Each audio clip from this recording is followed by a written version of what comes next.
Okay, time for a blast from the past. Do you remember how you were taught the facts? And were you fluent or automatic with the facts? And what does that really mean? Well, if you're like me, you learned all of the one plus facts.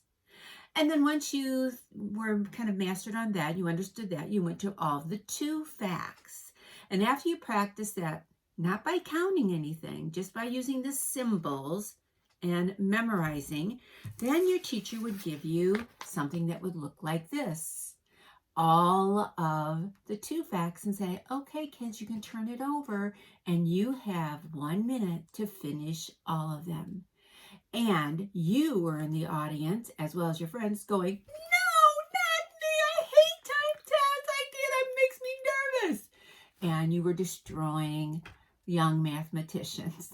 I'm guilty of being the victim as well as the person giving the time tests over the years. Okay, so then the great thing was, though, for some people, is that if you got your ones and twos in a minute, you got to put a scoop of ice cream on the bulletin board, which everybody in the world could see.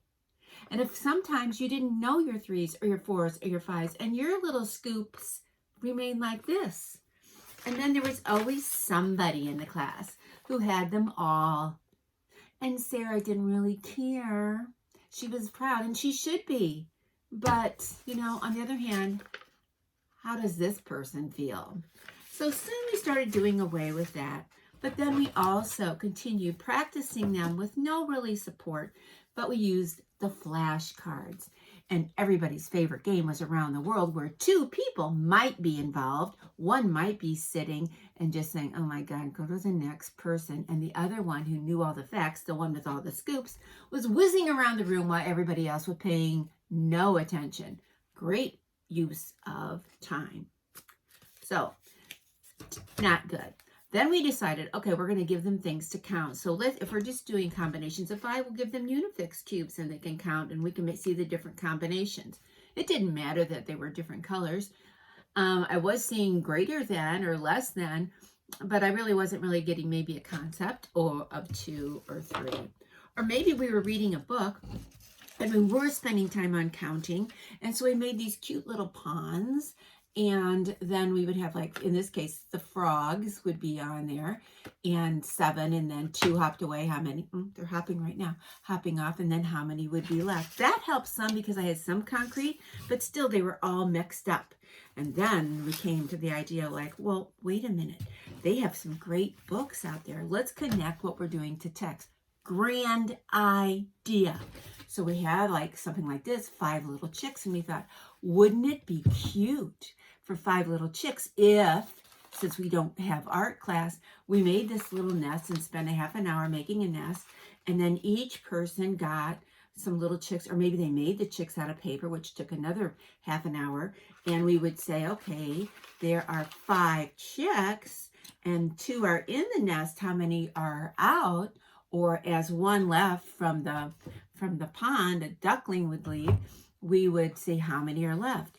But then better yet, we thought, wouldn't it be really cool if we did the 5 chicks, the 5 little ducklings, and we gave them actual ducklings, edible ducklings, that they could put in the nest. And as I read the book, they could take one away. And then they could see that the group was getting smaller. But what did the kids do? Can we eat them now? Can we eat them now? Huh? Is that good? Yes.